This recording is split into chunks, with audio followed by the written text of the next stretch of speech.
writing. I don't really know how to characterize it or explain it. It's about, the published version that's about 200 pages and seems to range from wolf to woman to various goddesses and recognitions, mostly of myself and of other women that I've known in my life. I'd like tonight to read some of the new parts of Loba. The book was published in '78, just some segments that have come out of my pen since then. There's one long section which I don't think I'll have time for, might be part of it, and these are more just fragments and pieces, single pieces. This one is for my daughter, Dominique. You enter power, but I am here before you, standing in what's left of grace on this planet, the bits shored up to form a circle of light. I cannot abdicate, even for you. Come, join us. You enter womanhood. I am a woman, to greet you, invest you, praise you. There are oils for your skin, your hair. I have not grown old suddenly before your eyes, have not the courtesy to be decrepit, small, in the wind at my back and yours. I have dances still to dance. Do you dance? How the lights dance in you, eyes and skin, and brights of your hair. How your anger dances. See how my skin, like yours, takes on its sheen after lovemaking. See how we glow. The circle, which is a spiral, stretches out to the star of Isis. It is the stair of light. In the upper parts glow the grandmothers, laughing. The ancestress reaches her hand to draw us up. She is white vulture with spiral neck. These years are the windings of light. Our flesh flickers and changes like flame. Like flame, it holds us fast.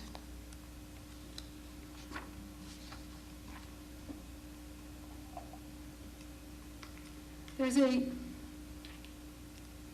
a critter that appears in Loba from time to time to explain it to me or to the audience or to somebody. I decided he goes by the name in the book of the imaginary Indian scholar. And he shows up and makes comments. He really can explain things good. The next part that I'm going to read begins with a quote from him, and then it has two different titles, and then the poem. So his explanation comes first. The myth of mother and daughter is not, I should say one other thing before I read this. The word chance, when it shows up in this poem, is capitalized, and it's probably mistakenly, but in the rereading of legend that we all do, taken from something Audrey told me about the god Eshu, who is the lord of chance, and his mother is she who rules the changes. Is that more or less accurate? So chance is capital C, and you have to remember Eshu, and remember all the trickster gods at that time. And the god, oh, don't worry, the goddesses are well remembered in the poem. So the Indian scholar. The myth of mother and daughter is not a myth of overthrowing, as in myths of the son and the father, but one of loss and recovery. For there are realms and realms in which the daughter rises to self-knowing, to equal status with a mother, and in the feminine universe, while some of the realms may be distant, removed, none is out of bounds. Two titles. Loba as Kore in the labyrinth of her beauty. The Loba seeks the mother in the infinite reaches of night. This is a journey to Egypt, secret, prolonged, and varied as the paths of planets out of orbit brushed aside by demon chance. This is internal labyrinth of Nuit, her battles, through which stars fall to birth. For all fall is the fall out of bright twilight of her womb to the dark and light below. All things are possible within the mother. We differentiate. We lose the chance. Her demon sun, splayed paths spread like stars' rays, the roads not taken, opening to us, as she opens, should we dare. This road to blackest memory, the fountain whence Egypt sprang, and powers of Sirius, dog stars days that fell once on the earth. This is a journey backwards to beginning, milk of the stars, first tentative, slow days when Nuit was virgin and only woman could win her. The wolf Anubis, opener of the ways, she-wolf that climbed familiar to that lap, turning the faceted jewel, then light, now time, splayed, raying, spinning path of light, now frozen, pathways of time on which we labor, finite.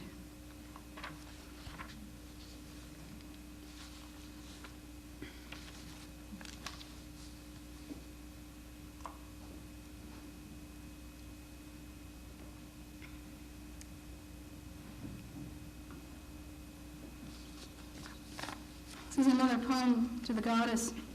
Has two quotes from the alchemist Thomas Vaughan. Or actually, it's the same quote beginning and the end of the poem. He, she, that knows how to wanton and toy with her, the same shall receive all her treasures. How shall I win you to me? Shall I toy with your twat in the rain in a dirty doorway? Or draw sweet kisses out of your 12-year-old mouth? Which is the blood, which the milk, and will you come to press the secret crystal into my hand? Oh, this arcanum is crude as sandstone gods carved by the wind. Which star is formed of crystal? Where do you move when fire blows from your hair? Are these your favors, and can I survive them? Oh, sickly sweet your love, like rich brown flesh in which I would bury myself, or the sulphurous springs that shoot from the red earth in steamy caves, fountain whose echoing taste will not leave my mouth. I have drunk direct at last from the cunt of the mother. The same shall receive all her treasures.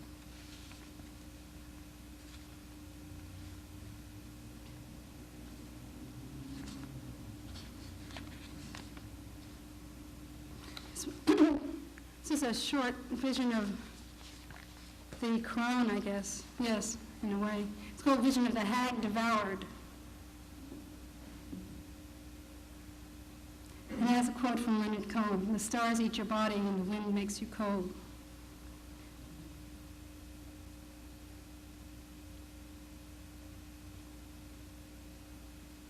I think I will skip that and read just two more. Just time. No? Okay. It's gotta be hot. I'm blushing all the time. Blushing is part of reading poems.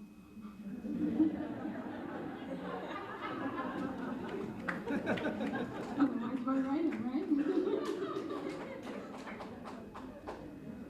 This is okay. The vision of the hag devoured. The stars eat your body and the wind makes you cold. It's a three-part poem. Even these teats devoured, pitted by cancer, rutted by nails of the occult beloved. How the damned make me drunk with passion. This bare flesh blotched and pitted with poison. The reek of breath from my stained and broken mouth. All this, O daughter, Wolfen, my final lover, you convert. Entwinement of serpents with 1,000 mouths. And crushed and pitted, I remember morning. Je me souviens l'aurore. Second, the old woman prepares to die. Oh, my soul, more dear as it departs from me, black jewel and black night, nihil, filling the flames of stars, nothing unto the edges of dark space. The nothing speaks, undaunted by my Father, swallows me. I am too small and tiny in the night, lost one I held most dear and lost, my soul. I enter squat doorway, beyond is fog and fog. Witless, there is no light I wot of, and my shroud, not linen. Oh, my soul, darling girl, singing in cold room, falling asleep again, hungry. Third part. Even dead, a spinning corpse, I return like clay to the center. I wanted to read two more of these new Loba things. This one has no title, and the Union Scholar hasn't told me what it's about, so we're all in the dark together. There is some sweet woman whose words I have never seen, who springs full-blown into mind. It is as if she had printed a large book, and her work was full and satisfied, and she satisfied in the loves of both sexes, not strung out by the rappel à l'ordre, not straining or excusing herself or defiant, stridently angry, not pushed out of shape. She has moved gracefully from fleshly maidenhood to the lean delights of the mother. She is serene with the grace and gentleness of the warrior. The spear, the harp, the book, the butterfly are equal in her hands. There is a woman who is full of grace. Her lap is ample and empty. She is not abstract or sheepish. There are no tendons straining in her neck. Her voice is not milk and honey. It is not harsh. It is a voice. Her voice. She writes whatever suits her. She moves where she pleases. She casts a variable shadow. There is a woman whose poems are bread and meat. Hyacinth, nightmare, crepe paper, crab nebula. I close a window, she is not reflected in it, but I see her silhouette against the glass. She is crisp as ice, is soft as Russian vowels. Oh, sweet horror, innocent power, my fiend, perfect fraud, you essence sniffing my hand, your inner ear is the acoustic chamber of stars. You commit this poem like a ripe plum I devour here in a desert whose fountain no caravans stream toward. Oh, shadow sister.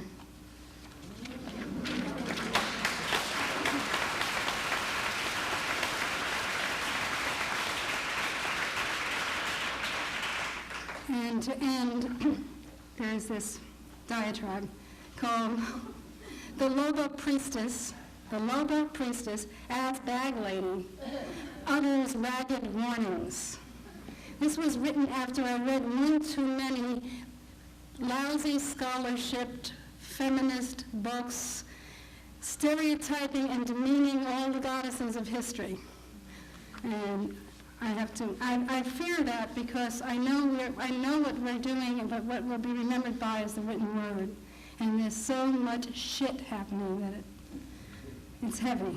So the bag lady showed up one day, and this is what she said. The Local Priestess as bag lady utters ragged warnings. I should tell you again, there's one thing I should tell you. The word kuntu zangmo is like essence of the feminine in Tibetan. Kuntu zangmo. Okay. The Local Priestess as bag lady utters ragged warnings. Don't cheapen Aphrodite. Don't sell the objects she holds in her hands. Don't demand that she show herself naked. Take the cloak along with her, welcoming folds of the robe. She is bright. She is bright, too bright. You don't understand, can't guess, have never taken off your glasses. These strong and cute stories of Demeter will slay like a boomerang. Don't reveal the eternal feminine, kuntuzangmo. Be careful a little. You are so proud with your careful, tailored ways, clipped prose telling of Artemis, of Ishtar. Beware. The popular tales you like to spread of Isis will spread like fire, like wildfire. Your gut has proposed itself for calmer usage. Don't invite tsunami, firestorm, Asher, Mother Mamaki. They have kindly robed themselves, hidden. They are not your toys.